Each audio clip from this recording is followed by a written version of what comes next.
Hey guys, welcome to this week's episode of Cult Film Review. I am your host, Cody Everett. This week, we are going to be talking about the 1994 Kung Fu classic done by Jackie Chan called Legend of the Drunken Master. I got it. Don't worry about it. What?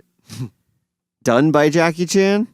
He's basically his title. His name is before the title. That's true. You're right about that. How many actors get that?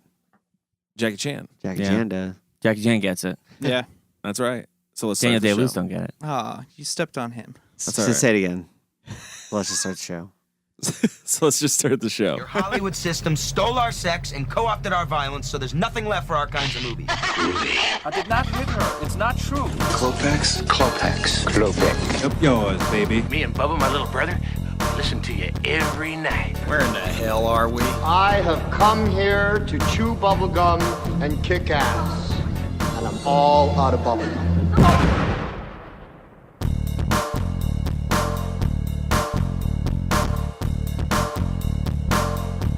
All right, guys, so we're here talking about Drunken Master. We got Kyle Smith, we got Chris Willenbrecht, we got Michael Saluccio, and we have a very special guest with us. We have Monte Yazzie. Hi, everybody. Monty. Hi, everybody. You guys can call me whatever you want to call me. If you guys want to call me Mont, that's okay. I have a few people who call me See Mont. what the options are. That's what I've called you. It's what I've called you since day one. What does your wife call you? Oh. That's what she calls me. Just that word.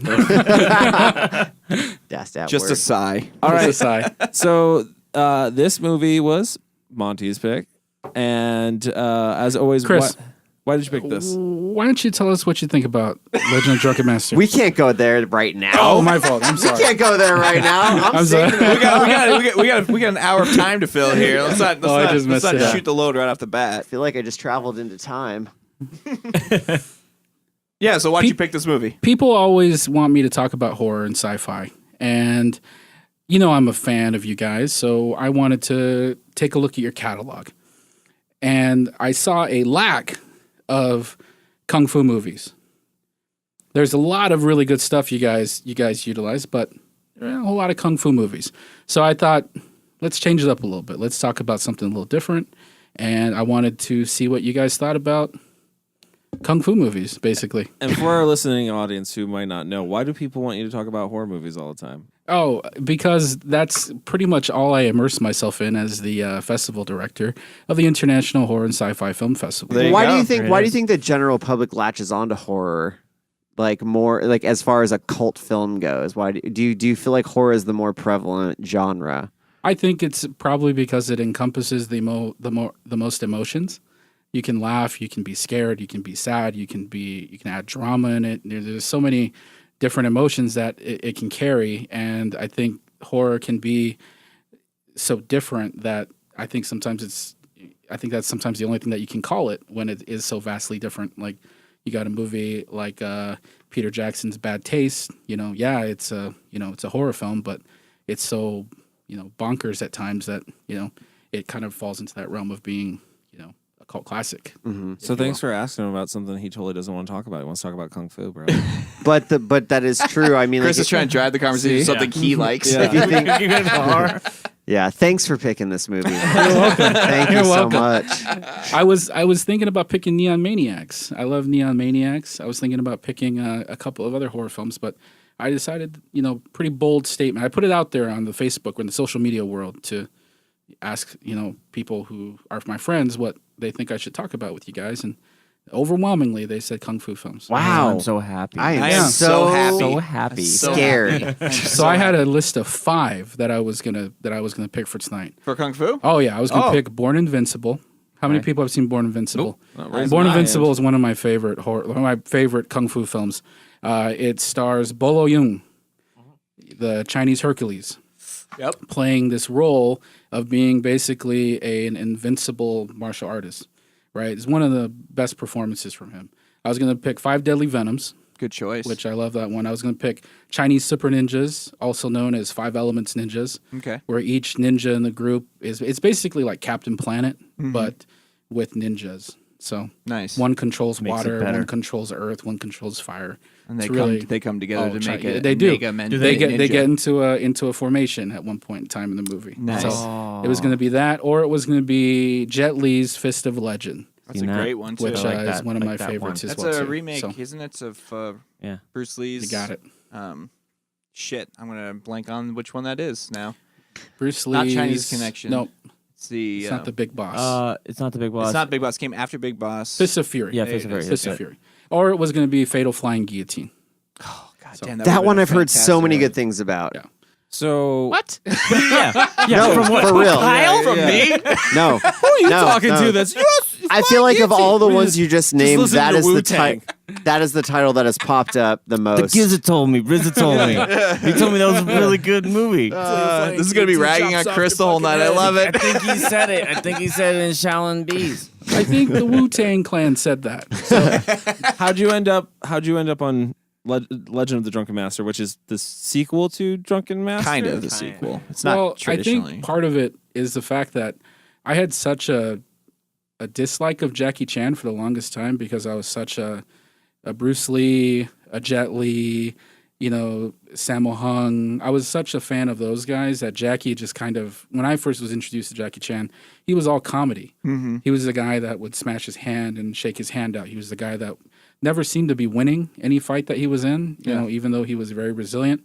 But as time and my taste in film, especially in kung fu films, grew, I learned to appreciate that. I think Jackie Chan is quite honestly a genius when it comes to martial arts films. I think he was making films, especially at this point in time in his career, where he had everything down. Choreography, his style, there was just so many elements that he was doing correct at this point in time that I think he just excelled. And I missed it. I was too busy thinking about the Rush Hour films or too busy thinking about the Operation Shanghai Condor. Noon or something like that, Yeah, I was gonna say. Oh, you mean the movies that he was carried by Owen Wilson and Chris Tucker? Chris Tucker, What? which is ridiculous. What was the Carried what by was- Owen Wilson Carried. and Chris Tucker. Carried. What was Those the- guys' careers ended as soon as he left. If it That wasn't is for so Wes true. Anderson, Owen Wilson, nowhere. Yeah, Chris Tucker, where's he at now? Chris Tucker, we He don't know. freaked out. He kind of freaked out. No, a he little did. bit. He was in Silver Linings Playbook. He just did Rush Hour 4. Yeah, he just did. Well, I mean, Oh, I there didn't was even know that there was came a out. period I of time think- where he disappeared. I think that America really ruined Jackie Chan, unfortunately. He don't want to And- be here anymore. That's for sure. And I think his career that he had here it ruined honestly what I think, he could have developed in his home country into something that could have been quite amazing. Yeah. And I think America really tarnished that, unfortunately. I've always really, I've always liked Jackie Chan when his character does more like dramatic elements, and I've always just prayed and pleaded that one day he would just do a straight like period drama, just straight martial arts film, no comedy or anything, because I feel like he's a fantastic actor and he's really good at choreography. So those two things together would make a really compelling film. And I thought the one he did with Jet Li recently was going to be it, but he was still doing the Drunken Master kind of character, and he was still being kind of wacky and weird. Forbidden Kingdom. Yeah. Yeah. And that was Everybody just a weird was movie 'cause so you have, like, a- excited for that. They were so excited to see Jackie and Jet Li. Jet Li Yeah, on a together, screen yeah. together, and it was so like, it looked so fake. It was so awful. Yeah, it was really. I bought it. And I was like, oh, this is going to be great. And then just after watching, I was just sad. And I was like, was God bad. damn it! Why can't Jackie just do fucking drama-based martial arts, more serious shit? But I have the same theory about Steven Seagal. I believe that I can win him an Oscar. What would you put him in? I've had this theory. is this serious? No, yeah, I've had Oh, this wow. theory for a very long time. You can ask Chris. This is Oh, since I know where you're high going. school. Yeah. Steven Seagal was born to play the drunk father. You dirty him up a bit. Abusive one. Yeah, no, exactly. Exactly. What's that movie with Alec Baldwin where Alec Baldwin plays like the drunk father? Malice. Everyone. Joking. I don't know. Alec Baldwin? Yeah. I don't know. Real life. Billy Baldwin's Real drunk in life. all of them. No, it was a big movie. I can't remember the name of it, and it's gonna drive me nuts now. But anyways, you put Steven Seagal in that movie. Now the story makes no sense, but you put Steven Seagal in that movie, he wins an Oscar. I wish I knew what movie it was. Yeah, I think Steven Seagal got so It's him. He's the Yeah, problem. yeah, I will agree. I'm not gonna lie. But you look at those first like 3 films that he made; those are excellent. They're films. so good. They You are know? very. They Good. just live and breathe. They scream 90s almost, late 80s, early 90s style of filmmaking. I am not a fan of Steven Seagal. No, I'm sorry. Well, That's no, you got. I mean, liked his early stuff, and then I cheered when he got thrown out of that plane in an executive decision. Then I was think cheering. about that scene. I think it was from License to Kill, where he gets on his knees in the convenience store, and he just basically challenges the guy to come and get him, and he utilizes his entire his arsenal of skills to take him down. I always loved that scene. I always thought that scene was so good. So let's talk about this movie because we've been everywhere. I want to get into it a bit because I can definitely tell you have a love and passion for this movie. I, on the other hand, am not. I'm not. I don't hate kung fu, but I'm not the biggest kung fu fan. And this is probably the second time I've seen this movie. And I think You probably saw it in Hollywood Video no, Days. no, I did. Which when I was a little more into kung fu movies, and now going back and rewatching it older as an adult, I think the fight scenes are gorgeous. But I mean, there is, to me, really nothing else to it.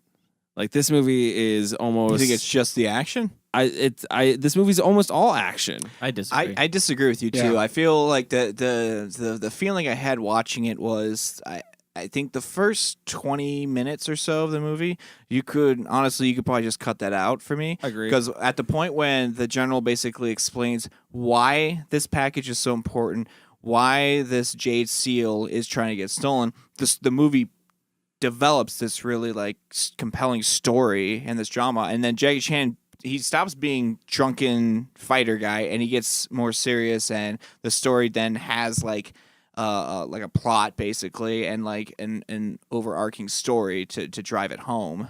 So that's kind of my perception of it. I don't know if you didn't notice that point. No, I mean, there was an obvious shift in tone. I get that. Maybe it's because I saw so many other movies in this movie too, and movies that came out after it, movies that came out before it. You know what I mean? I was like, oh, they got the bad guy from Die Hard. Awesome. I thought that was great. Not him. No. Thank you. Are you sure? Because he looks an awful lot like him. They went that. He's the budget British version. and evil. Let's get a guy who looks like. Yeah, they got the budget one. It's the same thing they did in Waxwork. They got the totally. cheap version of what's his name, Keith And Sutherland. the other thing that I went and I was like, oh, did the Matrix steal this maybe from this movie a little bit? I was like, holy crap, he went through a whole Neo thing, where it's get my ass kicked, but then I realized that I am the one. You see, I really like the that part Jesus too, because outfit at the end. he's so Charlie Chaplin, Buster Keaton in Yeah. the beginning Yeah, of that no, yeah. movie, that when he finally gets drunk in front of his dad and his dad beats him up, and then he accidentally punches his dad in the chest. You can see that cultural riff there kind of occur. You know, that honor your father. You know, in that culture is such a big thing. And see, then I've said this before. When we get Honor your father? No. Big Million big times I've said it. said it all the time. No, when we get into these movies, that I have a disconnect with that because I am not from that culture, so it's hard for me to sympathize or understand. I'm just like, if my dad's beating the shit out of me with a stick, you better best believe I'm throwing some fucking punches, bro. You bring up a great concept. I'm Native American. I'm Navajo and Apache. In my culture, in both pretty much all Native American cultures, your elder is the truth, regardless of whether or not they're false or not. So my grandma, God rest her soul, if she went out and told me that there was a flying saucer and it was just an airplane, in my culture, you just kind of go like, oh yeah, grandma, you're right. You don't dishonor that relationship. Do you think about it in your own mind? Oh, though? totally. Yeah, totally. You're like, yeah, grandma, but but I would never say it disrespectful to her. Sure. I would never, and I think that's when I connect to, especially the kung fu films. You know, a lot of foreign films, they utilize that culture. They utilize that social structure, which is very similar, I think, to some of the Native American structures that I have grown up in and I have seen. So, Cody, you kind of brought something up that just kind of is making my brain kind of run a little. You say you don't understand the culture, so you don't get it. Is this do you think that it's It's not that I don't want to say it's a lack of empathy, but me personally, I don't necessarily say I grew up in a culture where it was respect family. I'm white. Like that's just not ingrained into us. What? But I love these movies. Yeah, I know it comes as a shock to you, Monty. No. But I love these kind of movies, and I think it is because I can latch on to those ideals because I think they are the way things should be. Elders should be. I'm with you, Cody, man. I don't connect. I don't connect with again. Like I wouldn't say like I can't empathize or anything like that. Like I guess I can't. I guess that's kind of true. In a way, I understand. Like to them, it's that way. But like I didn't grow. Like I don't talk to my dad. I don't have any respect for him. Yeah. So to me, like I don't connect with that character on a personal level. So things that may have happened to him or growth, I may not recognize as much as you guys because you have a connection through, like, you think it's an ideal thing where, you know what I mean? You know what? Yeah. Do you think if the characters were less caricatures and more grounded in a reality? Because I mean, if you look at the movie, the mom is very over the top. She's and the dad amazing though. I want to say that. Don't get me wrong, she's amazing. But yes, her character is crazy extreme. Yeah. Crazy and, extreme. I think maybe like that was always one thing that when I first watched this movie, I always thought that was a misstep in the direction of the film is how big these characters were. You know, when mom is constantly faking the crying when things go bad, and how big dad gets with his authority, and how subservient Jackie gets in his honor, and even some of the other people around them, how they are just over exemplifying those cultural aspects. I think that's a Chinese film thing, though. But I also feel like the only character that really grows in that aspect then would be Jackie Chan, because totally the mother stays the same throughout the whole film. Same with the father. I mean, Jackie Chan's really the only character. Do you think that's also what makes him heroic? That actually gives him a hero quality? That that's changed so much. That's the weird thing, though. Too is like he changes so much, but at the end of it, I'm like, he's still doing everything that he's not supposed to. Yeah. Isn't there okay, we've talked about the father, we've talked about the relationships, the familial things, but isn't there, I took this as there was a connection between the socioeconomic thing that was going on right now, which was British imperialism coming in and taking in the Chinese culture, and him fighting for that to gain the respect of his father, who came from an older school mentality. Like this was his way of kind of connecting with him again. Am I wrong on this? No, this is how I kind of looked at it. I didn't think about it at the time, but I can definitely see that. No, I thought that was a big overlying reason why he was doing this, because he does start off as not necessarily a heroic character, but kind of like a bumbling. Well, no, he calls himself the drunken master, but he doesn't really do anything heroic. I mean, like even his first scene, he's like, "Well, why do we have to pay? Why do we have to pay? Taxes or whatever on this shit?" Like, so like right off the bat, the movie starts with him being in more of a modern mentality of like, well, this like I don't need to follow the system or follow the honor that's established. So I mean, I think that definitely drives home even more that idea of him like turning into this more respectable, heroic character. I agree with you on that. I don't know what that was. I was going with that, but there you go. Okay, it works too. I guess I'm not connecting on the more respectable character too. I think that I don't know, like he's respectable in the community because he's winning. Well, let me ask you this. They honor his drunken boxing. Yeah, everybody wants to see him fight. Basically, that's because he's winning. True. I think it's. I don't know. I don't know where the disconnect is. Where you're having the disconnect, because I mean, I guess just put yourself in that position. If there something like if there was something that you had that you thought was a true identity of yourself, and somebody took that away from you, how would you respond to that? I would respond to that accordingly. But I don't think the first half of the film does a very good job of setting that up. It's kind of just like I agree with you. I just think out of nowhere, it's just like our Chinese heritage, kind of out of nowhere. It does not fit the first half of the film. The second half, but you don't see Jackie kind of fighting against that's his father's bread and butter. Is this Chinese medicine thing that he's got going on? He's giving people ginseng and yeah.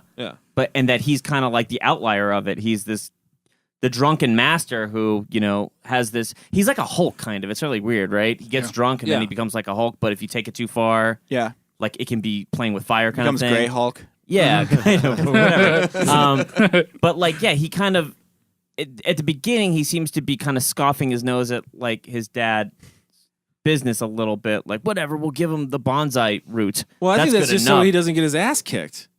I'm not saying that his father isn't like a dominant figure. I'm just saying that when he gets thrown out, Yeah. that's when he kind of looks at everything that's going on in his society and he starts seeing things for being what they are, which is people taking away their culture and then him using that as an excuse to get back kind of to his father's good graces. I don't know, because his father has to sell his land basically to get him out of the trouble that he's already caused. He keeps on just causing his dad more and more trouble by getting into this shit. He's not listening. His dad's like, stop fighting, knock this stuff off. And he's like, okay. And then his friends come around and they're like, hey, we need your help because his dad you're here. His dad never gives him the approval either to go out and fight, ever. Never. So I don't think so. And even the end is kind of weird because he doesn't show. He's not there. He's not there. That is a weird thing, and I thought that was very weird as well. Yeah, that he wasn't there, and I assumed it was a joke as he's nursing a hangover. He was probably working on Rumble in the Bronx. No, that's what I was thinking. That he couldn't get Jackie that day. It's literally because his father kicked him out again. I completely agree with that. His father found out about his victory, and it wasn't in the honor that he wanted his son to be victorious. So he wasn't there because his father kicked him out of the house. I believe that's what I think. Interesting. I didn't think about that. I always thought of it like that. Like his dad don't want him up there. Yeah. Yeah, that's why he's not here. That's deep. That is deep. Well, it's the story. Like he never follows the rules. So is this a tragedy, Chris?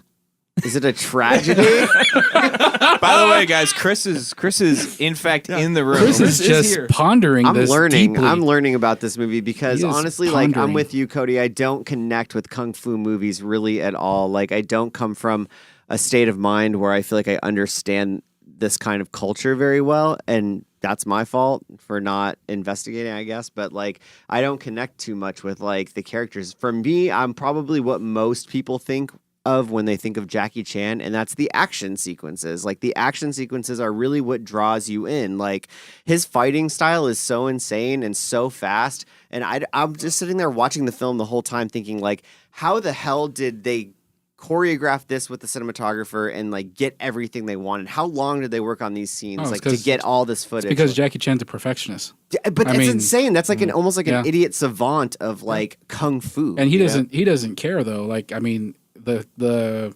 studios in his country support everything that he does. So he can do 150 takes to try to flip a ladder in the most perfect position, and they never say a word to him. They just let him have. Yeah, they just let him have. Because they know total eventually control. they're going to get something that's they'll amazing. get that shot. Yeah, Jackie said in the interview one time that he said people say, "Oh, Jackie, you're really amazing. You can do these amazing things." And he goes, "It's not amazing. It's just do you have the patience to do it and make it happen?" And a lot of people don't. I mean, and that's I think what I admire a lot about Jackie Chan is his willingness to go that extra mile to make it look so perfect. Like I want to know how long this shoot was. Like how long is a typical Jackie Chan shoot? I'm sure 6 years. he may be the Stanley Kubrick in as far as like production length in China that Stanley Kubrick was here. I'm sure they knock out the non-action scenes pretty fucking quick. I know that last 20-minute fight scene took like a month or something like that to film. Well, it was over and over and over again. They just kept coming in every day and just shooting this thing. But Jackie fights with a rhythm as well too. There's a certain style that Jackie Chan has that's different than what Jet Li has. That's different than what Bruce Lee had.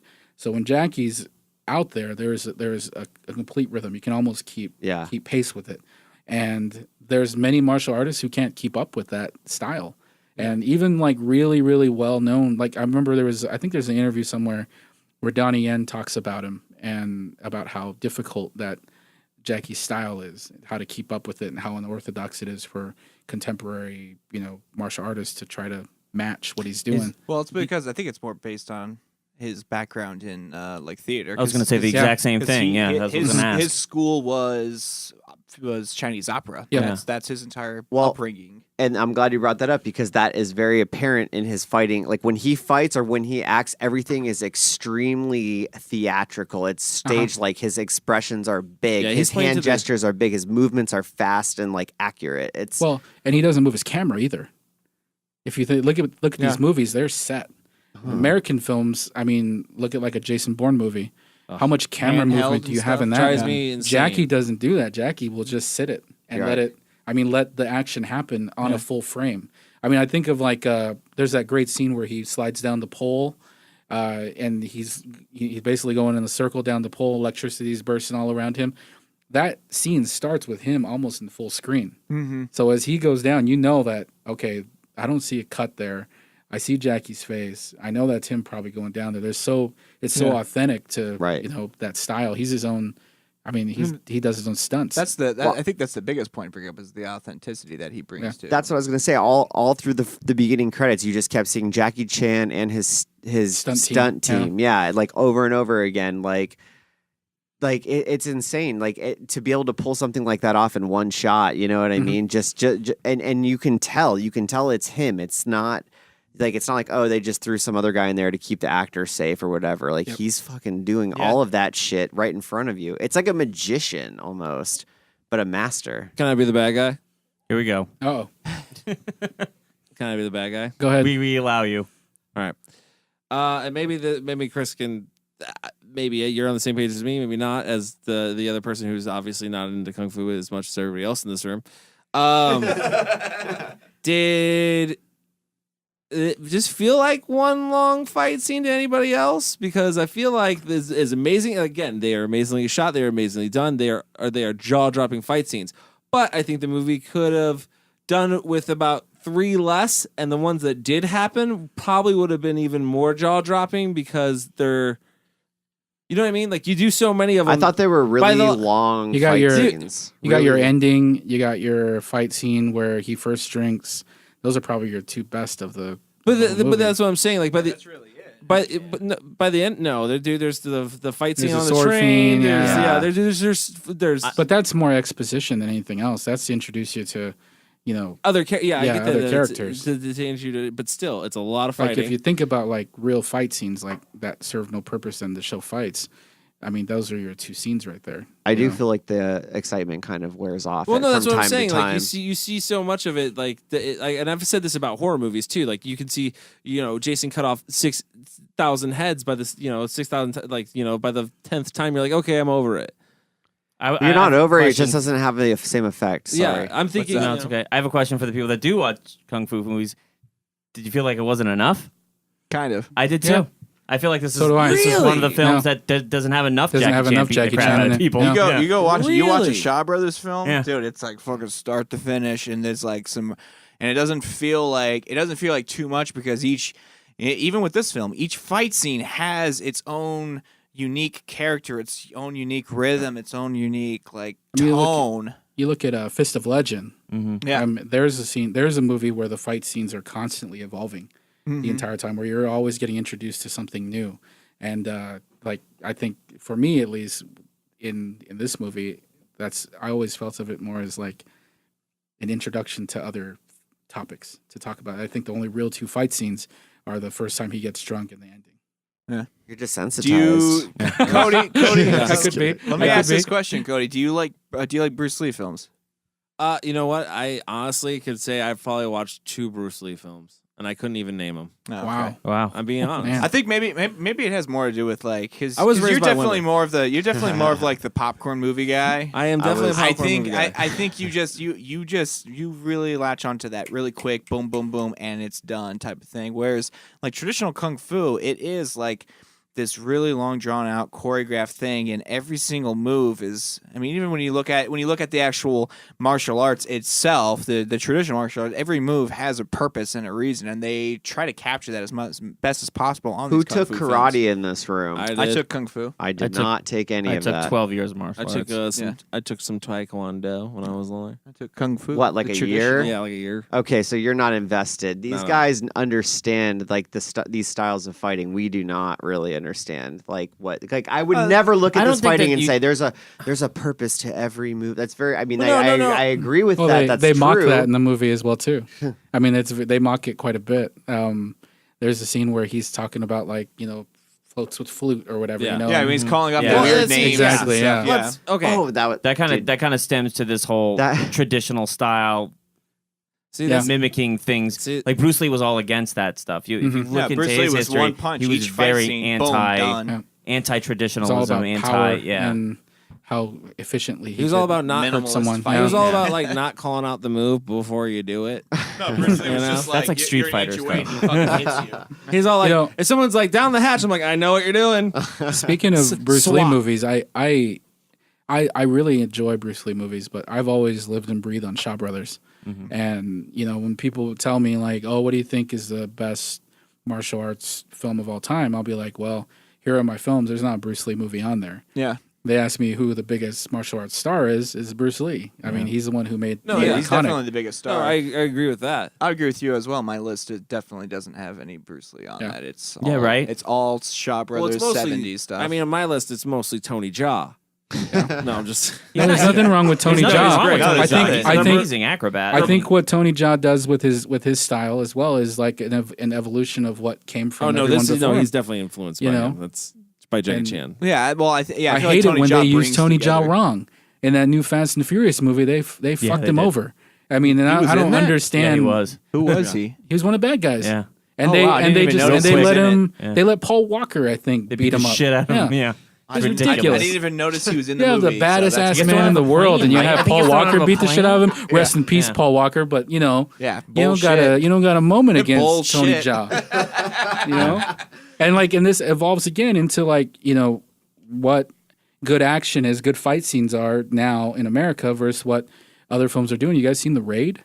Yeah. Yeah, that's And fantastic. Raid, and the Raid holy too, yeah. crap, man. Yeah, those are great The Raids films. are amazing. Stuff that Tony Jaa has done already has been phenomenal. Let me ask you this question then: do you think it's okay? So, I think again we're going into cultural differences here, right? Because you think of American style action, I instantly think of westerns, and you're getting just like bar Shoot 'em. fights, yeah, shoot 'ems, and yeah. Finally, someone got shot in this movie too, by the way, and I was like, y'all got guns. So here's an interesting question. Like, let's go back. I'm going to assume, I don't know how old you are, but I'm sure that you grew up a little bit on the 80s Yeah. style action film, right? Mhm. Is there like, as like an action star that you would consider a fighter? Because when I think of like fighting action stars, I don't think any of them fight at all. I think they're all just great actors. Where I think about like Jet Li and Bruce Lee, these are fighters first before they're action stars. You're forgetting one. Van I mean, Damme tried to do you're it. forgetting Van the guy- Damme tried to Until do he it, got his ass yeah. kicked by You're his own bodyguard. forgetting the guy that we've been talking about all night, who is the first American to open a dojo. In Bruce Japan. Lee. No, in Japan. First. Oh, I'm American. sorry.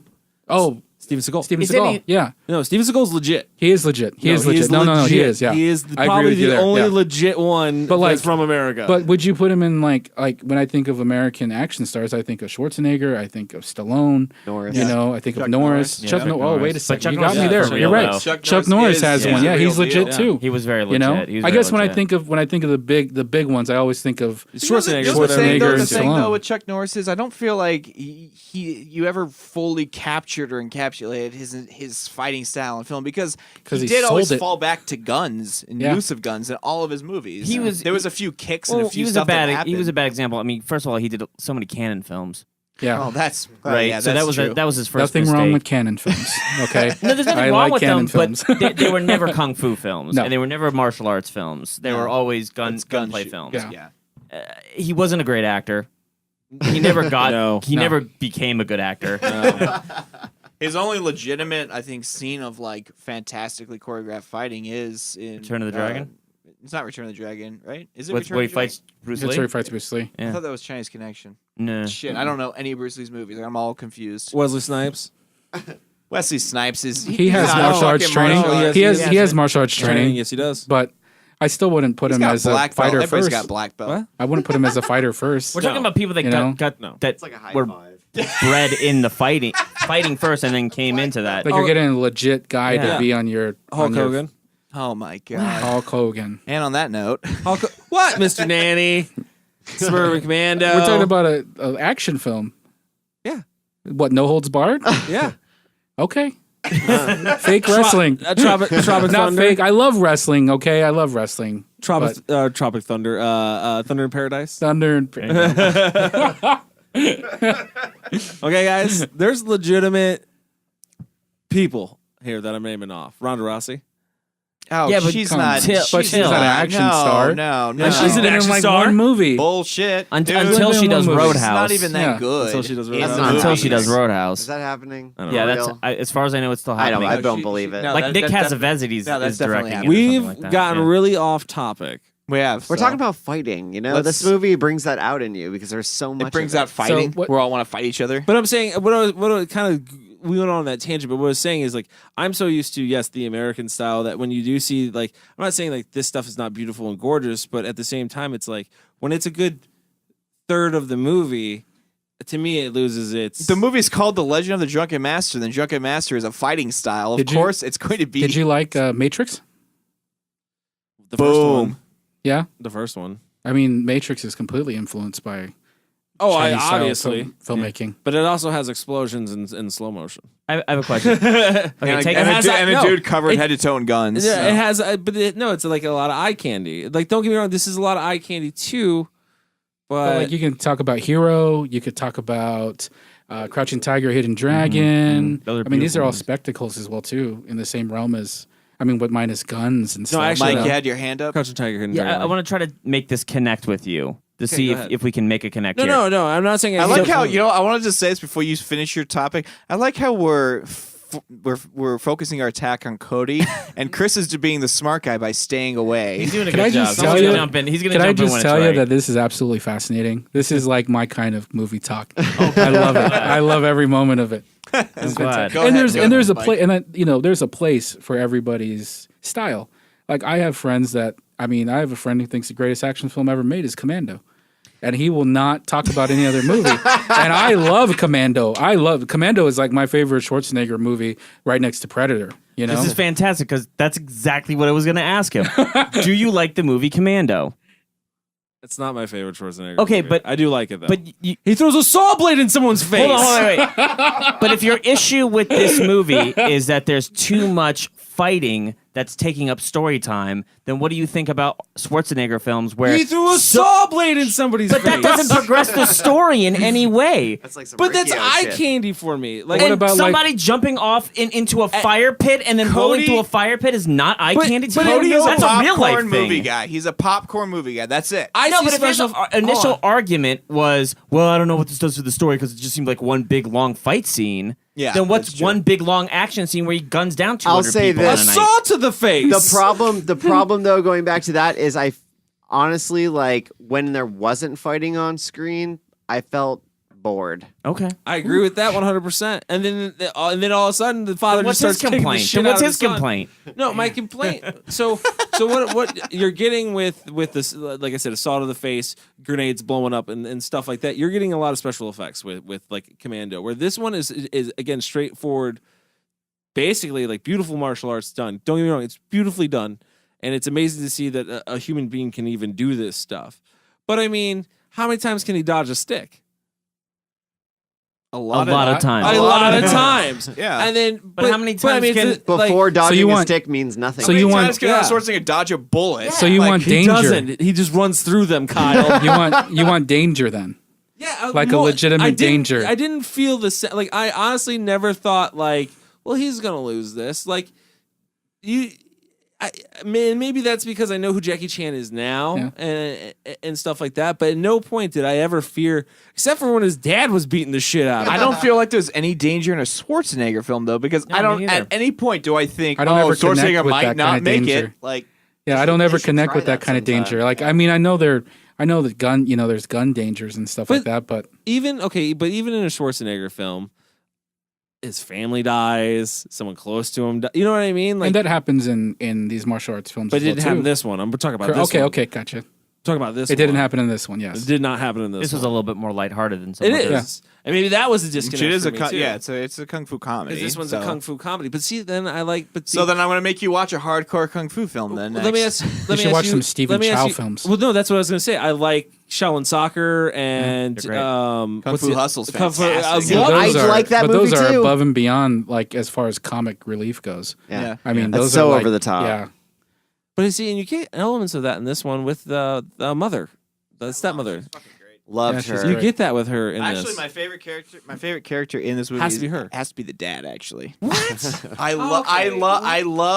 love how feeble he is, and that he's like he just goes with whatever is going on around him. And he's like, "You should sit down. You look tired." You know, you're right. I'm not getting any younger. I need to take more care of That's right, myself. he He's does. just so he's so taken willing. advantage of by the stepmom. That's the. But so he's taken fucking advantage. funny. He's taken advantage of by everyone. He's like he's kind of an idiot. But it's so funny because No. of how he reflects each situation on himself. He's like, you know, you're right. I'm really glad she brought it up about the rutabaga. Not many people know about this. It's it's like, Yeah. oh, come on. And did she marry for money and status? I'm kind of No. confused. on No, this. he Yeah. was. Yeah, Well, no. she was the sister of his wife. Okay. Well, okay. That's probably a cultural thing that I don't understand. But I'm also going to throw this one out there. Am I the only one that got a connection? Like I'm like, are like I get that there was, but are they in love? Are they kind of? Wait, the I son got and that. the Yeah. son and the Son and stepmom? stepmom. No, I didn't got Not that. once. I got, dude. Oh, the not stepmom- once. Oh, come on. The Not stepmom once. is so hard. Not once. For Jackie Chan. It's ridiculous. Not Wow. once. Not She's once. so I'm with hard. you. I'm with you. Anything that because Jackie Chan's 176 years old in this movie, and he's supposed to be a kid. Not but once. Anything that kid does, dude, she's there to fucking catch him and coddle him from whatever it is. But remember, God. Jackie Chan isn't playing like his age Yeah. in this movie either. I mean, he's playing a young version. Chris, did you? I don't get know that? exactly how old he is, but I would say 18. I don't know. I think He's supposed to be 19? 18. I don't know how Probably old, in like but- mid 20s. I think think I so? have one Yeah. of He's the a most. master at Oh, the man. Hold style on. and- If he's supposed to be in his mid 20s in this, no, he's got to be younger. I agree with Monty on this because if he's supposed to be in his mid 20s, move the fuck out, bro.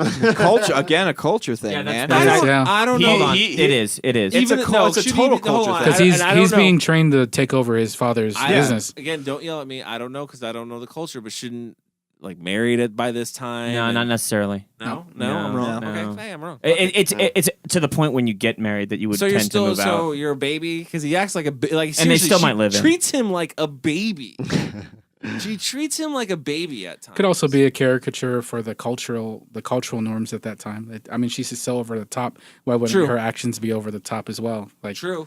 you know, her love for her husband Well, is also a little over the top as well. Yeah. So, I didn't connect that she had love for. Honestly, I thought she loved Jackie Chan. She showed more love to Jackie Chan than her husband. It's not like, you know what, honey, you're right. This kid has been acting a fool. Probably because ruining our business, ruining our lives, ruining everything. He needs to learn a lesson. No, she's like, no, don't hit him, please.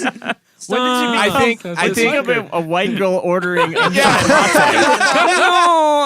I don't want that. No. Oh no! No, honestly, you know what I think it is? Why they have such a strong relationship is because Jackie Chan is a little less old-fashioned, and she's less old-fashioned as well. She's not even close to old. So the father who is in the more traditional of ways, she loves him. Yeah, I can see that in the film. I see it through the character, but she definitely has more fun with Jackie Chan because they're both kind of like. She seemed too young for him. Exactly, and you see that she loved. I never picked up that she loved the father. Not Nope, I one. didn't get that. And was she lying about the pregnancy the whole time? Oh, yeah, yeah, totally. obviously. That was Totally. like Yeah. that was really that apparent. was way. Yeah. It was so Well, obvious. because at the end there, she's like going to go to the last fight, and they're like the baby, and I thought everybody else was in on like Jackie Chan. no, was in only on it, and Jackie the was friend- in on it. No, he wasn't because he's like, That's a horrible lie, by the way. yeah, again, but she loves him. Oh my No, God. I don't get know. outta here. I- she lies about having a baby to save Jackie. You're not putting this together. Again, But she does it it's for her the- character for the- is so for the over the top. servant. Yeah. You know, I'll take that because of who she is from the very beginning, which is a way big caricature. For her to say that, it doesn't surprise me considering who she was before that. Yes. Yeah, in love with Jackie. I think the overall mood felt like Hard she was for Jackie, as you was a said. little hard. Hard for Jackie. Yep, hard for Jackie. Hard for Jack. All right, Is that a let's- hashtag? You know Love what? it. Let's take a break. When we come back, we'll talk more about everything, apparently. Are you all right? One more drink would be helpful. Here is the very last bottle.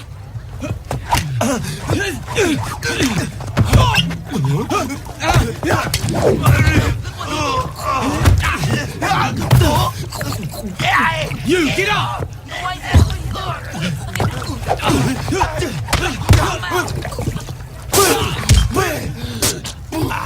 What the hell is that? What does it mean when there's a picture of a skull? Good stuff.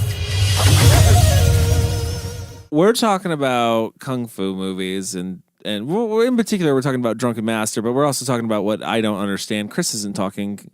He made a Chris is wise relatively quiet. made a wise decision. I'm talking when I'm given the floor.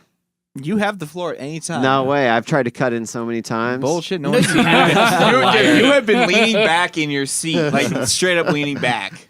You were in the kitchen making dinner. You were. Dude, let me ask this question too, because this comes up. I actually want to ask this question too, because I don't know. So in the kung fu realm, what makes this movie a cult film? Is it a cult film? Wow. Oh, here we go. Here we go. I I would say yeah. I'd say yeah. Go ahead. No. By all means, you're the guest. Well, I please. was going to say I call it a cult film because if you look at the amount of kung fu films that are out there, this is definitely a standout, but not a standout just because it has great martial arts scenes. I think it's a standout because it plays big on all the comic aspects, caricatures of people. I think it's so far out there as far as what traditional martial arts films are. It stands out, and I think it's part of the reason why it stands out is because it doesn't fit the categories that would normally define martial arts film. I would agree with that. I would think that the over the top aspect of it, like really, even though it's in a genre that you might not fully understand, Cody, or you, Chris, but I mean, if you were to put it up against any other kung fu movie out there or martial arts film out there, yeah, this is like the. This isn't a good comparison, but this is like the trauma or the canon film of kung fu. It's like it's very slapsticky, it's very wild and funny and crazy, and it doesn't take a serious tone, or it's not a period piece per se. Man, see, I feel like maybe that's, is that weird? Because like, that's weird for me to think of, because I didn't think of it that way when seeing this film because you comedy. haven't seen him. No, that's what I'm saying, because of the comedy aspect and because of what I know of Jackie Chan here in America. That's all I know him as is like a comedy kung fu. I think if we were more immersed in the kung fu genre, you and I, like, we might see that difference, that it's going to that extreme. But to us, that seems like if I went to a kung fu convention, like a kung fu movie convention, That would be interesting that to would see. be so funny. I would be happy to go there. I just might even cosplay at that. Somebody write that down. And I walked up to anybody and I said, Jack, we didn't write.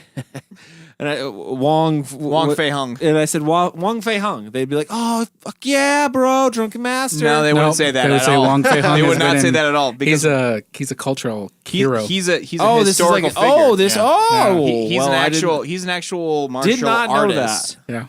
Yeah. And I think the reason he's historically significant is in some aspect of his life, didn't he kind of go against the invasion of Western culture into Chinese culture? You got it. So the movie Ip Man is Wong Fei Hung. Hitman? Yeah. Ip Man is Wong Fei Hung. Of all those films. Ip Man is a real person, though. Yeah, Yip he is a Man. real person. Did he train Wong Fei Hung? Yip Man trained Bruce Lee. He trained Bruce yeah. Lee. He was the Okay. Well, I totally retract that statement because regardless, that's cool. I didn't the wine understand is it working anyways. well. regardless, I want to say that the similarities between this and those Ip Man films are very similar. There is a connection there. Yes. It is about the Western invasion coming in and then us trying to contain our cultural identity and Yes, making sure that those absolutely. things are being secured. Oddly enough, also Rush Hour. Yeah, to some extent, yes. But I want to ask you a question That real seems- quick. I want to talk about it's this for you're asking these questions about kung fu films specifically as a genre. Yeah. But also like let's try to bring it to your genre. Got it. Why any other horror film? Clearly, if you put on a mask and you're wielding a knife, that doesn't just make for a cult slasher, right? Right. So what does make for a cult slasher? Fun. I think fun. I want to hear Chris and Cody on this one. Chris? What makes for a cult slasher? Yeah. No, Or any horror, just What anything. takes a Any- horror film your genre. and gives it that cult status? What do you think? God, that is such a fucking Well, loaded question. No. I think it's all no. I can opinion-based. answer. I'll answer this. I think for me, it's fun and uniqueness. Right. Usually it goes hand in hand. Yeah. Especially like if I'm in a like That might be a bad example, Mike. I would Why? say mood, lighting, That might be a characters, bad everything. question to present because more often than not, a lot of these movies they get cult status. I feel like it doesn't apply to the kung fu world, but to the horror movie world, it's so bad it's good is more prevalent. I think sometimes it also Yeah. goes beyond categorization as well too. You know, like if you don't know how to explain it, you just call it a cult film. You know, like oh, I agree with that. Yeah. Mhm. so like, you know, Buckaroo Banzai. Right. It's a great fucking movie. How do you describe it? Can't. You Kind can't- of a sci-fi film, kind of a Rocky Kind Horror of an Picture action Show. film? You know, same thing. Yeah. Yeah. Like, is it a horror film? Is it a music? You know, you got all these. It just lives in so many different areas. I think Buckaroo Banzai is a cult film because of that killer theme song. I love that movie. That's the only reason. I That pretty love much that movie. ruined our lives for 3 to 5 weeks after we actually reviewed Your that film. life. But when you're Lives. talking about like horror films, you know, if you're talking about what's a cult horror film, wouldn't you say something like, you know, it almost maybe would be more or less your guilty pleasure films. You know, the films that, like you said, so bad they're good almost. But I feel this- like it stems beyond that. It's not always so bad. It's good. You're Sometimes true, it's that's right. just it's really good, and you know it happens to gain a. Maybe an- it's easier for a horror film to become a cult film because the horror film category is so overpopulated Well, no, with I garbage. think So when you see gems in there, they radiate with people. I do kind of want to agree with hold you. on. Go ahead. I'm sorry. because I disagree with that because Oh, and then I'm going to agree with that. Well, I disagree with you saying that it's so popular with garbage because this year's been a pretty decent year. no, for horror that's films. no. I'm Sorry. just no. No, but overall, I feel like the so bad it's good thing is the most prevalent in horror films, though. Listen to our conversations earlier. Rewind it. Listen What? to it. Listen, Monty hit it earlier. He already talked about this. We're kind of going in a circle here. That's fine. That's fine if we go in a circle. He basically what he said was it's because why people talked about horror so much because or it was in that conversation is because it encompasses basically every genre. So that gives horror a leg up over everything else, basically. But I also want to say comedy can do that too. well, there's a lot of horror I don't think comedy you can find. crossover. I don't think you can find effective fear in comedy. I agree. I think you can find effective social fear in comedy. I think a lot of Woody Allen Yeah, social fear. comedies yeah, deal but- a lot with. Oh my God! What if this girl's cheating on me? What if she's cheating? What if like I think there's That was a a lot really of good that. Woody Allen. Sorry, but I mean, how do I put this? My issue with horror has always been this: is that it's a very easy to write for because it deals with very base. Fear is a base but it's so emotion hard to to deal with. effectively portray that. Oh no, there's people You that do know? it right. Yeah. And there's people that do it wrong. Can I say? But there's I'm trying to figure. I've always tried to figure out why that genre in specifically is so. If you're an independent filmmaker, that's where you go. A lot of them go there. Very true. few do Yeah. like a melodrama. That's true. Yeah. And I've always tried to figure this out. And I'm not saying that I have the answer. I'm just saying that this is a thing that I've always grappled And with. I would say after that would be well, yeah, because fear is a very strong emotion, and what we define as being scared of can be so multidimensional. I mean, you can be scared of a monster in your closet, or you can be scared of a real monster breaking your door down. Mhm. It can be fantasy, it can be reality based. I think fear is such a strong emotion that it's so easy for people to write about it because it is such a extravagant emotion that you feel. sadness. Like, you can tell me like it's sad, Monty, that your parents died. Yeah. But I may not be able to relate to that. I think, and then we go back to what you talked about before. Some of us in the room don't relate to those cultural aspects of film, and I think, like you said, I think that's why it's so easy to exploit that fear aspect when you are a filmmaker, because they are so universal. It's universal. Yeah. Mm-hmm. So I wanted to just try to understand and like simplify what you were saying, so I make sure I got it right because of the point I was going to make.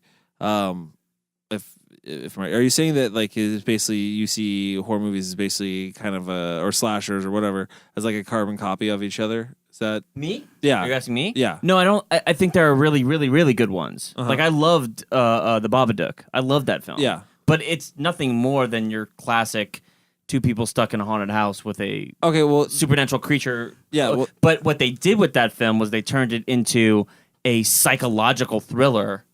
Yeah. About her mind and what was going on in her mind, what was she really envisioning versus the horror.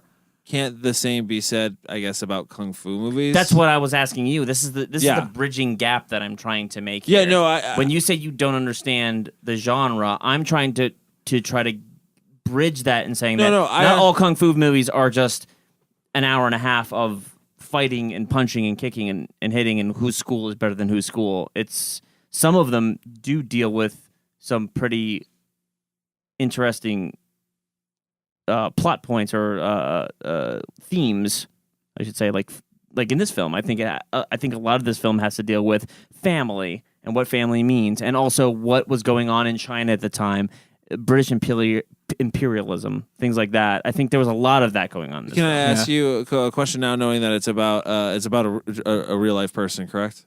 Yes. And the Wang Fei Hung, he's kind of based on Wang Fei Hung is a real person. He is a real person, but this is not different him. portrayal of him. Yeah. He's a folk hero. He was a physician. Mm-hmm. He was a lot of different things and people. Well, then let me ask you this question: is this basically, for its time and for what it is this basically like Hong Kong's Hollywood version of like Lincoln?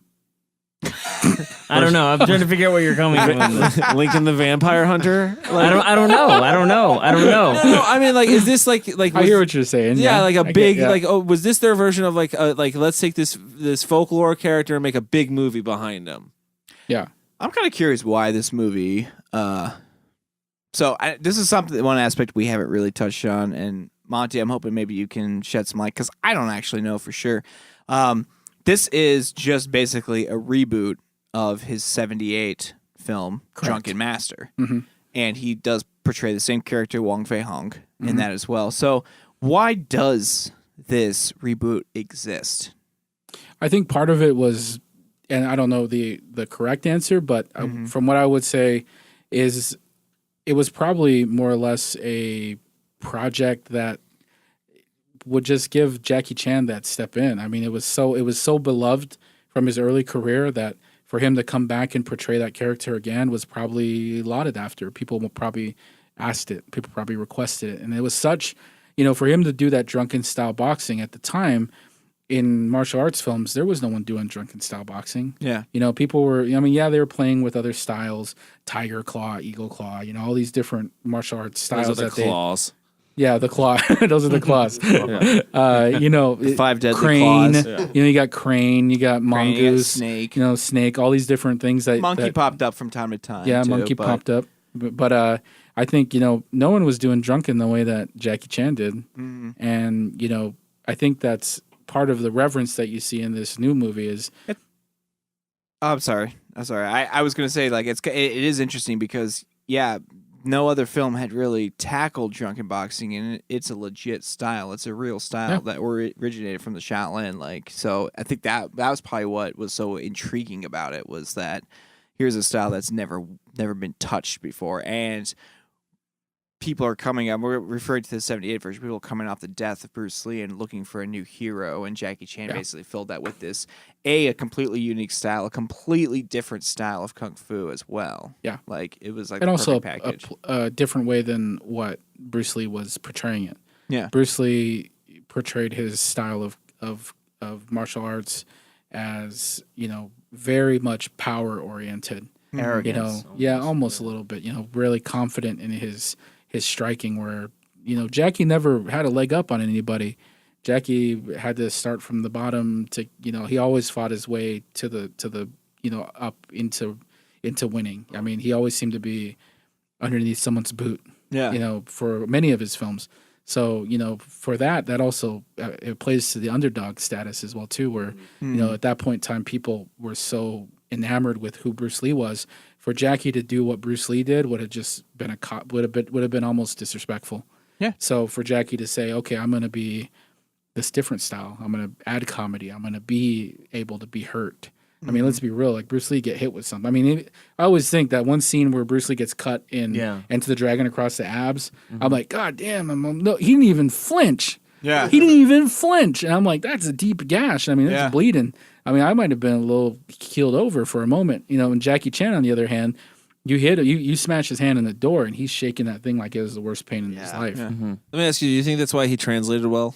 I think so. I think so. I think people could relate to him. I think what happened with martial arts films, it's interesting with Kung Fu and Shaw Brothers. It basically started with these, and I'm probably gonna fuck the name up, but I think it's wuxia style films, just mostly swordplay based. Yep.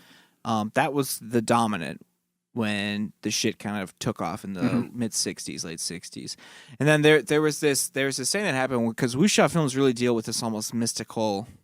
There's a mystical aspect to the swordplay. That's like there these people who can achieve these amazing feats of floating and like they have these mystical powers. And then what happened was suddenly in the mid '70s you start getting more kung fu films that were dealing with more like, let's get rid of the weapons. It's just fists. And it's just people using their own strength, their own power and energy within them.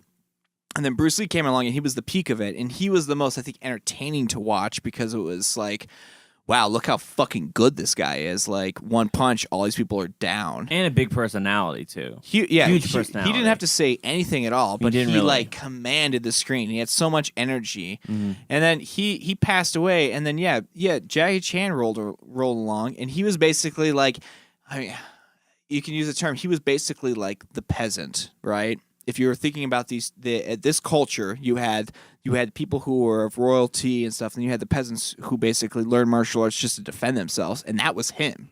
He was the everyman, and he could get his ass kicked, but he'll come back at the end, and that is what people connected with. I believe I agree with you 100% on that, because even Cody, you've seen Rumble in the Bronx. Yeah, those other the American movies that he came here with. I shouldn't say American movies, but movies that crossed over really well. He was always the guy that was just like, here I am, I just don't really want to fight, but okay. Like, that was his whole thing. Yeah. Was being the guy that just kind of wanted to be an innocent guy. Maybe he just wanted to own his own grocery store or something like that. Going and then into somebody fucked his shit up. Yeah, sorry. Going into like that next aspect, I don't know why it's got me thinking about it, but Bruce Lee was such a macho character, very much a male character, definition of, if you will, machismo, just very much this manly testosterone character. Unfortunately, I think in American film today, portrayal of Asians in film isn't with reverence like they had for Bruce Lee. It's very subservient. It's very like the portrayal of Asian Americans in film today is terrible. And why can't we have like an Asian character in a film who plays a role like Bruce Lee does? I mean, we have them. Tony Jaa's out there, Jet Li was out there for a little bit. Even Jet Li films, when he came to America, never had the presence. They never wrote him with that presence. It's like they brought him in as spectacles for this weird type you got to go hang out with DMX. You got to go hang out with DMX for a little bit. Right. DMX is going to be the tough guy, and you're going to be the quiet Asian character. You know who's who I can say is changing that, but at least changing like that. Asians. I don't know how I want to say that. Asians, Americans. You can say that. Whatever. That's fine. You can say that. Are getting portrayed as Glenn from The Walking Dead. Yeah, there's one character. Right, because he's like being Asian has nothing to do with this character. Yeah.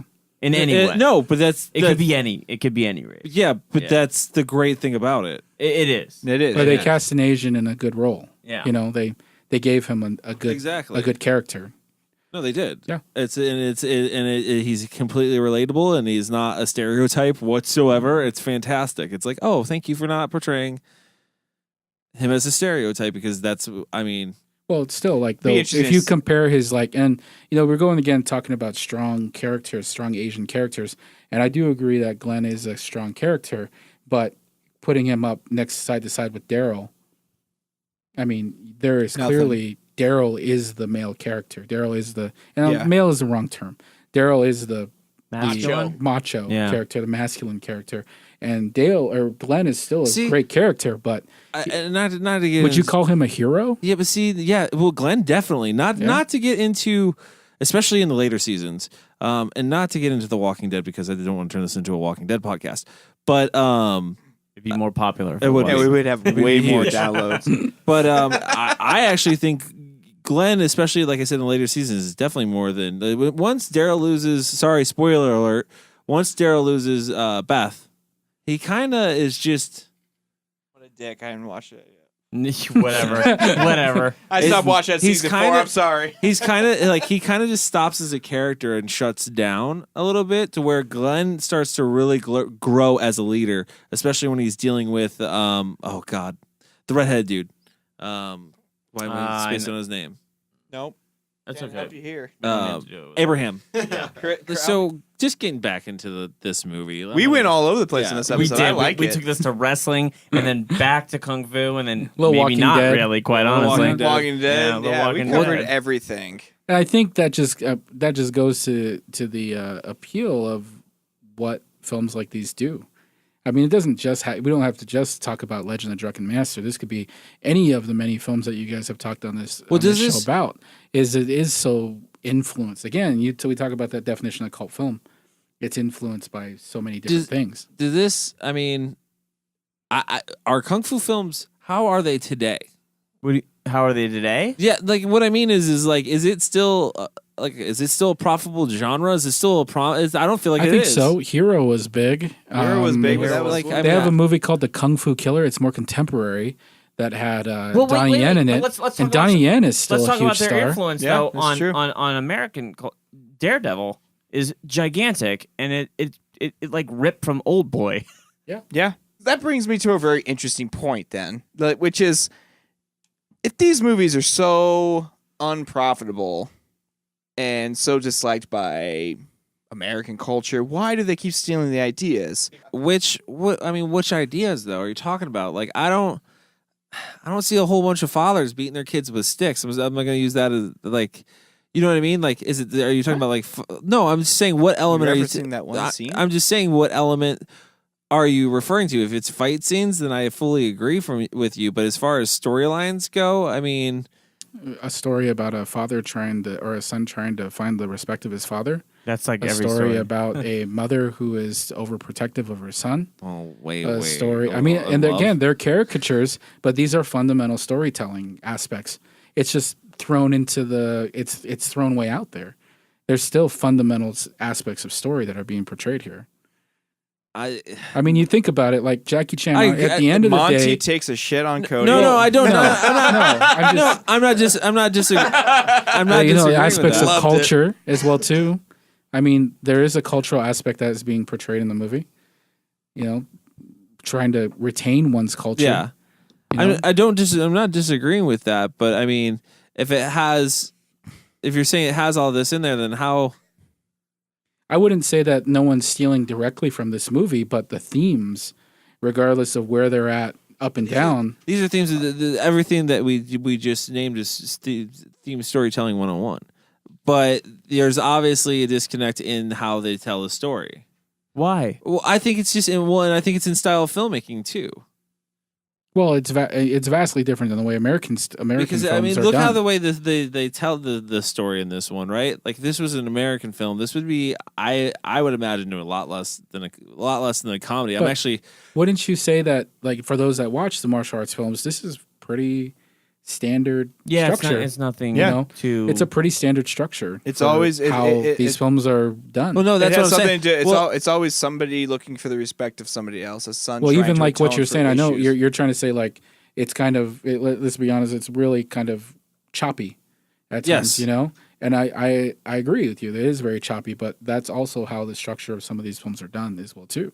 Yeah, You know, they're they're done is in true. that same style. Especially with like Hong Kong kung fu and stuff. Yeah. It's very choppy. Like, Look at, like, Japanese, Once like Upon a Time in China, those 3 films. I mean, they're long. They're great, but but they're they are- choppy and they have a Which is difficult interesting. time. I feel like that's kind of more of a Chinese or cultural thing because you That look at like is. Chambara films Yeah. and stuff. Like they're very very streamlined. It's like a play. It's See, with this movie in particular, is like I don't know.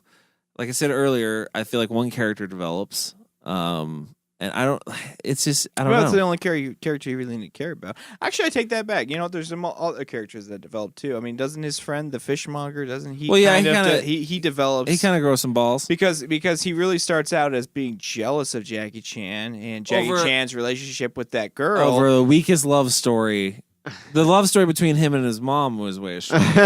Yeah, but even he like it starts out when you first approach these two characters, they're very like it's very competitive for the fishmonger I guess- character, and at the end they come together to like You gotta understand. Let me say this real quick, because it just hit me.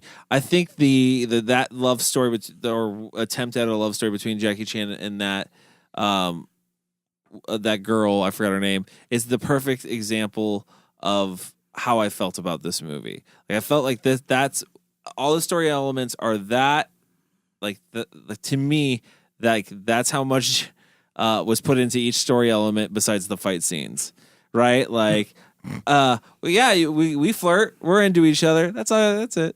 Like, I don't. Now, I don't think I was ever trying to say that this movie would have won like a Academy Award or anything like that. no. And I'm not saying that. I'm just going off of what I have in front of me, and like, I didn't find that there was a story for myself that what I guess played out far enough for me to even like. I didn't care. You just didn't care about the story that was being told. Would you be willing to like watch more martial It'd arts be films? interesting to have you watch like some of the films by like Bong Joon-ho, because he plays with structure. It's completely different in most of his films. I don't know if you've seen any of it. He did the movie The Host. He did Memories of a Murder. He did Mother. Host is fantastic. And That's he great. plays each one of those films has a combination of characters that are each trying to figure something out, whether it's something with their family, whether it's something a murder, and he plays with structure. So like there's one great scene in like Memories of a Murder where there's 3 guys who are discussing 3 separate things all on screen at the same time, yet the final image after watching them talk for could be like 5 minutes is them finally coming back to talking about the story, the murder that's happening, the killer that they're trying to find. But it's 3 separate things, and this structure gives you an identity of who these characters are. So that plays a big role in the very final, the ending of the film. And again, it is like you said, like it's a structural aspect that is a disconnect. It sounds like for you. I think what Cody needs to do, if willing. I mean, you can agree or disagree with me, Monty, but I think Cody needs to actually watch like Kurosawa's. I would love for you to watch Kurosawa's body of work. Not only would you probably find meaning for life in these movies, because Kurosawa, I think, is the greatest filmmaker to ever make a movie. Can I be the first one to say that I don't think that he will like them at all? But I don't know if. But again, like, and this is nothing. As long as he watches this is it with an nothing objective view, against you. that's all I care about. I might think if you're a fan of westerns, that you might like Seven Samurai. You would probably love them. You would Yeah, love well, you might love your. Yeah. If you thought I was a fan of westerns, you I mean- thought wrong. You did mention them. You did mention them, but I think. No, I mentioned them in the aspect of American style of fighting, right? But also, I Yeah. want to also establish by bringing up westerns, you're also talking about a cultural thing that other cultures don't. That only very few cultures have gotten. Particularly Japanese and Italians. I'm sure if you take a Western to maybe Indonesia or England, they don't. Well, I think they have it. the same. Oh, I think that would have the same appeal as like a kung fu movie in America. Not everyone's. Well, I I feel like kung fu movies have a broader appeal than you actually think. Yeah, they do. well, I think we make a lot of money off of them. I think westerns the same. though, and I'm not a fan of the Western genre. I'm just saying. I want you to watch Kurosawa films, Cody. I want to force you to spend a weekend. And There's watch people that Kurosawa there's films. people that watch spaghetti westerns all over the world who have the same feelings. Me, Yeah. For the kung fu, because there's ripoffs. Of kung I fu love films. Well, they're ripoff samurai films. Yeah. yeah. Some kung fu films. We haven't even gotten into samurai films. I was trying not to bring that up because we'd be here for another 3 hours. I think we've discussed enough of what I don't understand. Yeah. So let's go ahead and rate this Mammer Jammer. If we can, are we rating the genre as a whole? We are rating. Oh, we're finally going to talk about this. We're movie. rating the film. Okay. We're going to rate this. Let's start film. with Chris. And finally talk about Wait. it. What did you want to Bottles- rate this I'm film? going to say bottles or jugs of wine? Jugs of wine. I like that. Yeah. All right. Can I put like an X on the wine? Sure, bottle? put a skull The across jug? the- No, put a skull Skull, because that yeah. brings up the movie. What Oh, does it mean when it perfect. has a skull? That's right. That's These are right. really good stuff. Let's start with the most enthusiastic person in the room about this. You know, movie. I do have to say, I'm a little sad because I know Chris longest in this room, and I didn't even talk to him. Basically, a pleasure meeting you guys. Pleasure. Chris, on the other hand, You picked his favorite genre. Listen, listen. I laughed so much when Chris texted us like this. I was like, me and Mike just started texting like, oh, this is gonna be good. I knew it. I knew it they the won't moment. The moment I sent it, because I didn't get a response back, and I'm like, "Is that okay?" And he's like, "That's fine." They were totally so expecting sorry. for blood and guts. That's what they're I'm expecting so from sorry. No, I really, this has been a learning lesson, if Actually, anything, one- for me. Like, I've been taking in all this information because I don't know a goddamn thing about kung fu. you. Are you willing to learn? Is my Not question. really. No. Jesus. Oh my god, I kind of feel the same way. There's just something about this type of filmmaking, this type of genre that just doesn't connect with me. Yes, I love the action. Like, don't get me wrong, I love the action, and especially in this film, I do love the comedy. Like that, those are the two things that kept me going, honestly. But like everything else, I just was looking off into space at some points. Like I'm just like I don't know. It's I know there's some diehard kung fu fans out there, and there's people that really identify with this, but I'm not one of them. Is that your rating? Should I- Is that a 0? What is I'm that? sorry. How many jugs of wine, jugs of Chris? wine. Shut up. he hated it so bad. He doesn't even have a box. This rating. Just leave your name off the rating Next. box. No, I'm just kidding. No, overall, like the movie was okay. The movie was there definitely had some moments that kept me sticking around, but like I'm not in any kind of rush to go out and see any more type of kung fu unless you give me another Rikyo. If you can give me one of those, I'll be fine. But Oh yeah. Kiss of the North but Star. you know what saved that for me? It was the extremely over the top like effects and gore and blood and all of that. But this didn't. This was just like, yeah, I know how Jackie Chan fights. I've seen other Jackie Chan films. This film really didn't do anything more for me than any of the other ones did. So I'm gonna go with a 2. You know what? You know That was what? higher than I thought. You've just inspired me because the next film I'm going to pick is going to be The Master of the Flying Guillotine. Beautiful. Oh, Can I Good, come back? because that's the one Can I I come back? commented on earlier that I thought I would connect with and Please let me enjoy. come back for that one. You want to come back for that one? Oh, I could I talk love for that. days about I'm that going to movie. predict that Chris doesn't enjoy that film. Next up is Mike Salustio. Mike Salustio, how many bottles of wine? I'm going to give it 3.5. Can I just say? What do you think? It was going to 5? I thought you were gonna go higher. I did. Really? Yeah. I like this film. It's a good film. I think is it the greatest kung fu film that I've ever seen, or the greatest Jackie Chan film for that matter? Not necessarily. It's very good though. It's very good. I've seen a few Jackie Chan films. I've seen a lot of Bruce Lee films, and you Kyle have gotten me into quite a bit of kung fu and Shaw Brothers in general.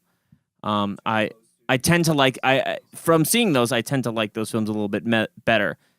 I like, for instance, Flying Guillotine. I like that film better than I would say this film. I'd probably give that a higher rating. But we'll see when we yes, get there. I'm saying that this film is a fantastic film. I would put it in one of my higher Jackie Chan films, actually.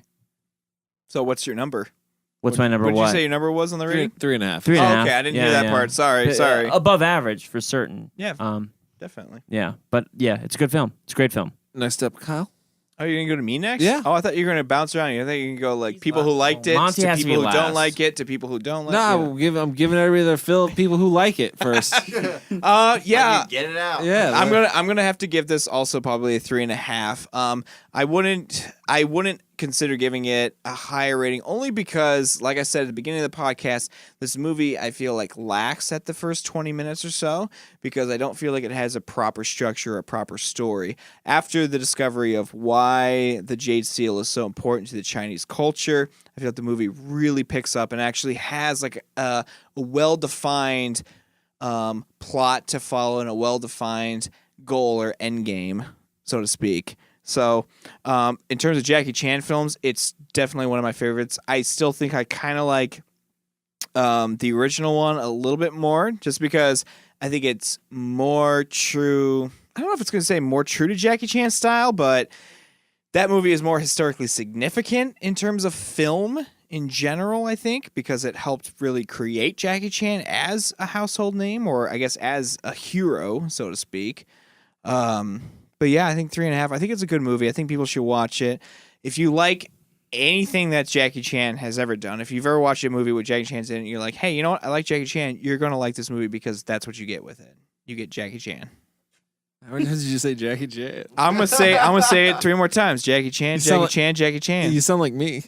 Yeah, I know. Whenever you make a point, you're like, I really think that's what I mean. You know what I mean? That's what I mean. Did you know what I mean? That's what I meant. I know. That's like Jackie Chan.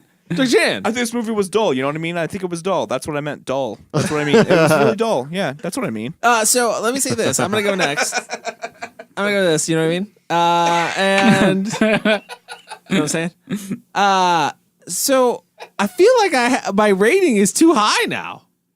After hearing you guys rate it, after I thought was because I don't know the kung fu genre, right? And if you guys are giving it a 3.5, and I was thinking like this, Don't base it on us. Yeah, you Base it on can't. what you've Well, I seen. thought this- Based on what Yeah. your Okay, I'll tell you what. opinion This was gonna is be. my opinion. Is The beauty of that, the fact that you don't know kung fu makes your rating the most pure. You guys spoke much higher than he did, and his rating is probably about equal to what you were going to say. I like That's that. why I think. That's why I don't want him to lower it. Yeah, I want him to keep where it's at. I thought I was gonna rate it 2.5, middle of the road. You were gonna go lower than that?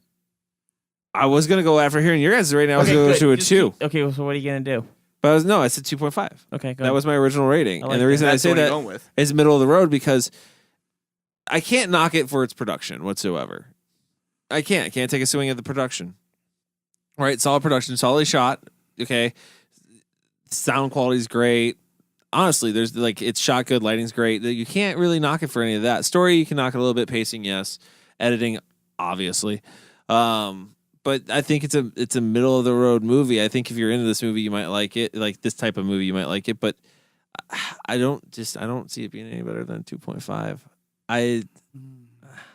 Oh, Monty fucking sighed. Oh my god. It's the middle of the road. To me, it's the middle of the road kung fu movie. It wasn't like when I saw Gosh, it. it's the only kung fu movie on your road. Middle of the road. the only road that you know. No, like comparative to like I've seen Crouching Tiger, Hidden Dragon, stuff like that, where I think is a little more artistic and has something. Where say Hero was also mentioned, which I think was a little more of an artistic. Those are very big. Yeah, those are more like paintings Yeah. as films. Especially Well, Hero. okay, Hero. so Different. yeah, those are paintings are gonna get more than a coloring Wuxia book. films. Paintings are gonna get a bigger rating than a coloring It's book. different. It's a different style filming. But that's fine. Keep going. I feel like this was like a fucking paint by numbers, dude. This is like a form. Yeah, like this is a form. Damn. This is a formula. Like this is like a formula. Like Monty's a, rating for Cody is at the end of the Yeah. podcast. no, it's a formula. It's like formula. If they have a formula for a kung fu film, here it is. Bam. I now have someone I disagree with more. You just moved up the list on people I disagree with. Boom. No. I don't know. Like I feel like if you've seen like I've seen this movie 1,000 times before, I could say the same thing. Yeah, you can say the same thing about horror. But the horror has like some blood in it. You've seen this one- movie 1,000 times before? Well, I feel like I've heard the story 1,000 times before. It's a pretty basic story. We've hit on that throughout the whole podcast. Yeah, the original one. It wasn't- 3 kids in a cabin. But no, What? I'm just saying, like he's making it sound like horror films or. no, I'm saying horror falls in the same falls in the same. But they Your criticism about the. But no, story, they it's give me- It's they a give me- storyline, a plot least- point that I've seen a million times. I mean, like. at least I can see He's like got a good somebody's point. like no somebody's skin's different. Somebody's skin's falling off or something like that. Jackie Chan got fucking burnt. Was it horrendous burns? Yes. But you weren't seeing people's like there wasn't that entertainment value of seeing something that you hadn't seen like or something that was so extreme that like You've captured your never attention. seen those martial arts. You've No, seen those martial arts can movies honestly all say before. honestly I can never say that I've seen those martial arts, but I can go to the fucking down to the gymnasium and see some people tumble around. Is it the same thing? No, On fire. but Wow. but There's some talented motherfuckers in Phoenix apparently. no. I'm just saying. Hanging out at the gym. Oh, fucking Jackie Chan on every Nah. corner. I'm done with your. I'm done with your review. Uh, I'm done with. I'm ready for Monty's review. I think you need to lower. I think you need to lower it. I think you need to go down to like a 1.5. I don't. Obviously, you I guys are don't hear- coming down on me about it, but obviously it wasn't that amazing of a movie. 3.5s. 3.5 is pretty better good. than better than I gave Toxic Avenger. Better than I gave Toxic Avenger as well. No, that's I understand. Listen, this is a solid film. I'm not saying this isn't a solid film. If you're into this genre, but if you're not into this genre, you're gonna give 2 flying flips. You're gonna give 2 flying is flips. that what we're rating it now? No, because Flying flips. I want mine to be You're flying just fucking flips. changing it. No, I'm just saying you're not gonna give 2 shits. You're not. If you're not into this genre, you're not gonna flying give 2 shits. shits. Because name something to me that's so original in this story that is so groundbreaking. Besides the comedy element, which now to me is not really groundbreaking because we've had 20 years of Jackie Chan. Drunken boxing. Drunken boxing. Boom. He's Stunts. Drunken boxing. Drunken boxing. Drunken boxing. I'll give you, but it only comes out like twice. Oh god. All right. All right. Good job, Cody. Monty, I'm ready for you, buddy. Yeah, move on. First off, you guys are fantastic, and I have thoroughly enjoyed myself today. Thank you so much for having me on your show. I respect Jackie Chan's work ethic. I think what he does as a performer, the style that he has been able to cultivate throughout his career is unlike any other character from his. I mean, minus maybe like a Stephen Chow, who's very similar on his performance levels. But Jackie Chan as a physical actor, as a martial artist, I think this is the highlight for him, and for him to have done what he was able to do with this film from a technical choreography and martial arts aspect, I think is probably one of his career highlights for the films that he has done. With that being said, I do agree to the extent that with everybody else that the narrative has some issues. I don't think everything connects completely all the way through, even though it does fall into that same form of other films that have come before it. I think that the caricatures back and forth between everybody, I think that works really well. I think the performances are big because they're supposed to be big. And I think kind of mocking fun of the structure that has come before him, I think works really well as well too. So on a performance level, I think the performances are very well done. On a narrative level, they aren't so great. On a genre level, when you talk about genre films, I think he does some pretty amazing stuff in this one. I think on a technical level, what Jackie does technically with his fight scenes, what he does with how he moves his camera, what he does with his scenes of drama, I think works very effectively. On a personal level, you guys know I'm a big fan of this movie. I'm going to go ahead and give it 4.5 jugs of wine. 4.5 jugs. It of is wine. definitely one of my favorite. It's definitely one of my favorite martial arts films up there. That's a half away from a full. I know. It's a perfect, And you know what? almost a perfect score. I haven't said this in a while. Too high. Too high. Oh, Oh man, High. it's okay, high. and it's You okay. definitely And I never think, said it and to I a think, guest.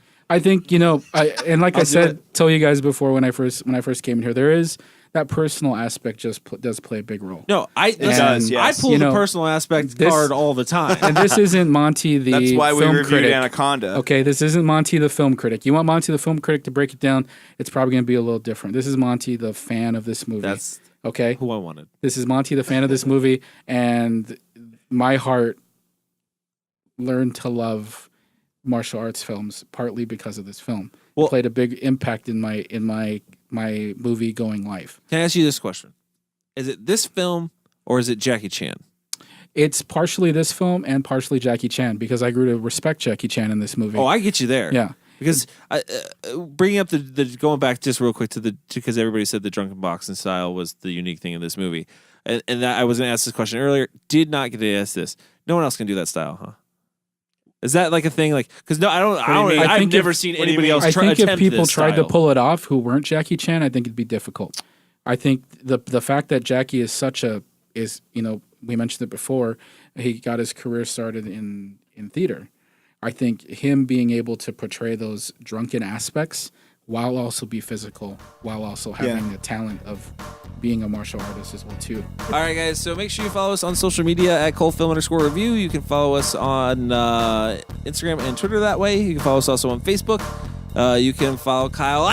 You can follow me on Instagram, cultfilm_Kyle, as well as Twitter. You can follow Chris. You can go to midnightreleasing.com and check out some upcoming films. We've got Beautiful Prison coming out. Oh, Beautiful Prison. What's You know what that I about? realize? You can't follow Chris there. He's just pitching his company.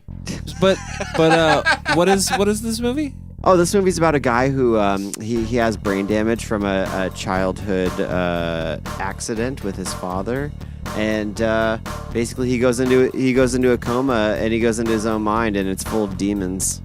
That's not regarding Henry Big at ups all. to Midnight Releasing. I love the Jacob's Cell. Ladder? Jacob's Ladder. I love the Cell. It's really good. You can follow Monte. You can follow me on Twitter at Monte Yazzie. You can follow me on my website on Facebook at codafilms.com.